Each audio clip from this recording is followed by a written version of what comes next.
Good evening, everyone. This is CypherShell with your daily cyber intelligence report. Today is January 3rd, 2026, and it is a priority report.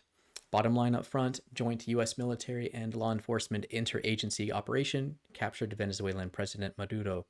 Covenant Health reveals 500,000 affected by data breach. Trust Wallet API's keys and secrets compromised. Kimwolf botnet infected over 2 million Android devices. We'll start first with general news, and then we will get to the priority report at hand. General news, Covenant Health data breach update. Covenant Health organization, a Catholic healthcare provider based in Andover, Massachusetts, has revised the number of individuals affected by a data breach discovered on May 18th, 2025 to now nearly 500,000 people. The initial report in July stated that only 7,864 people were affected. The breach was attributed to the Keylin ransomware attack, and exposed information may include personal details such as names, addresses, social security numbers, health insurance information, and treatment details, so PII and PHI. Covenant Health is offering free identity protection services to affected individuals.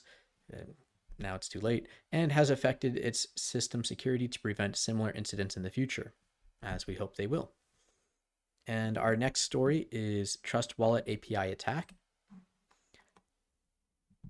So Trust Wallet, a popular crypto wallet used by over 200 million people worldwide, experienced an attack on December 24th that resulted in the theft of $8.5 million from over 2,500 wallets.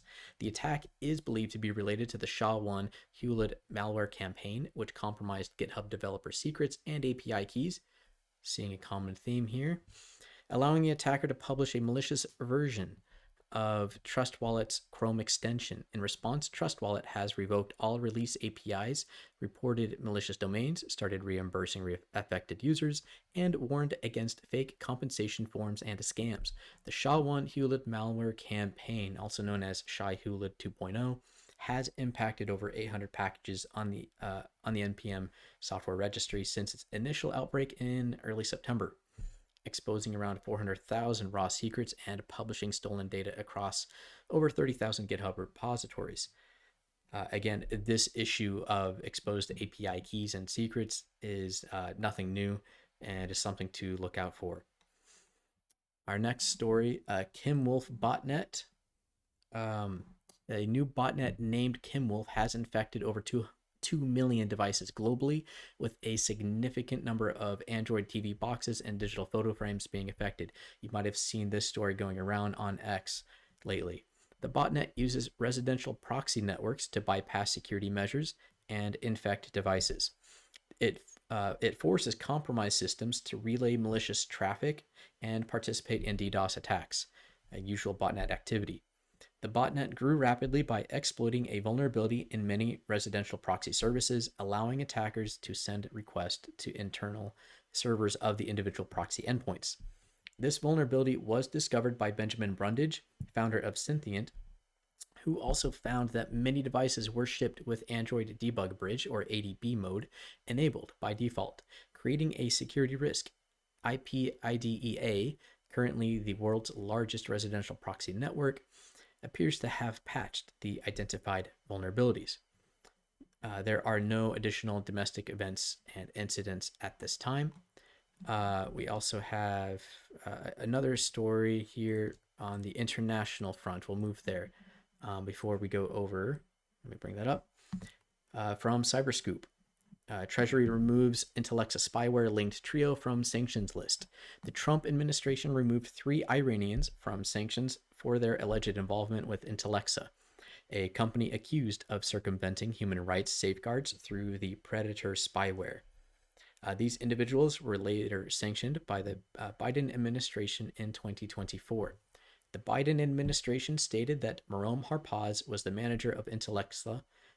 Andrea Nicola Constantino Hermes Gambazi owned Thelestris Limited and Intelexa Limited, and Sarah Alexandra Faisi Hamu provided managerial services to the Intelexa consortium.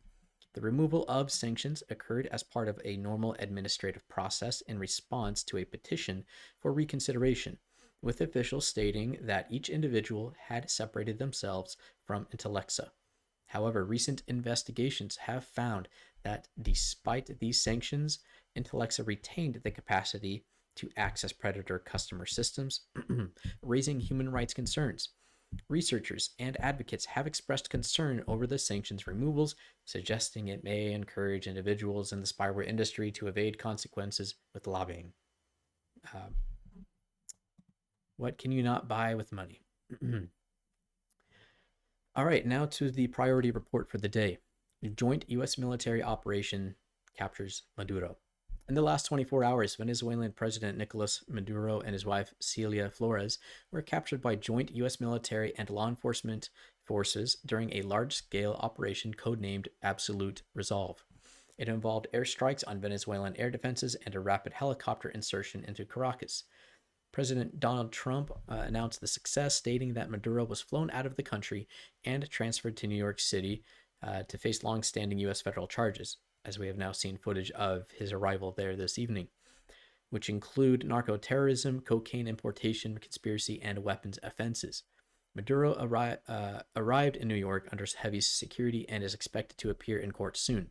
Trump indicated the U.S. would temporarily run Venezuela to facilitate a transition and access its vast oil reserves.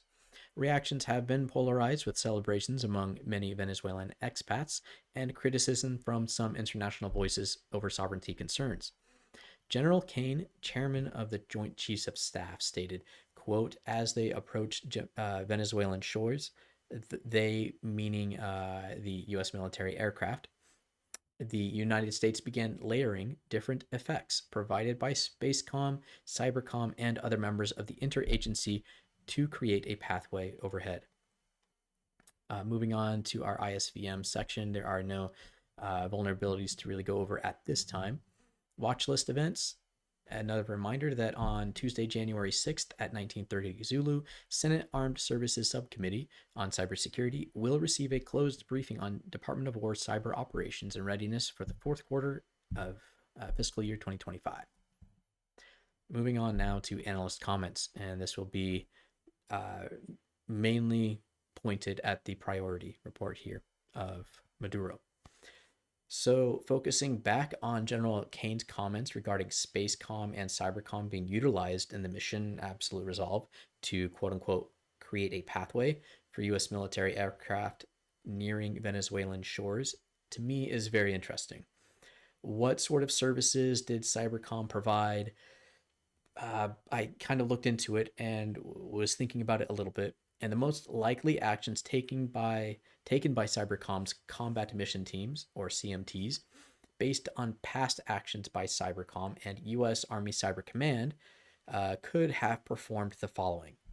So the first one could be targeted intrusions into Venezuela's integrated air defense systems, or IADS, meaning they would exploit vulnerabilities in radars, SAM sites, and C2 networks to insert malware.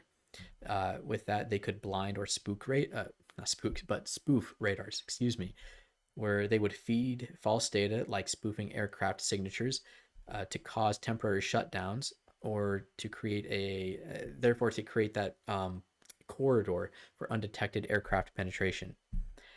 Another one could be disrupting C2 communications by jamming or denying channels to prevent alerts from reaching fighter jets or anti-aircraft units.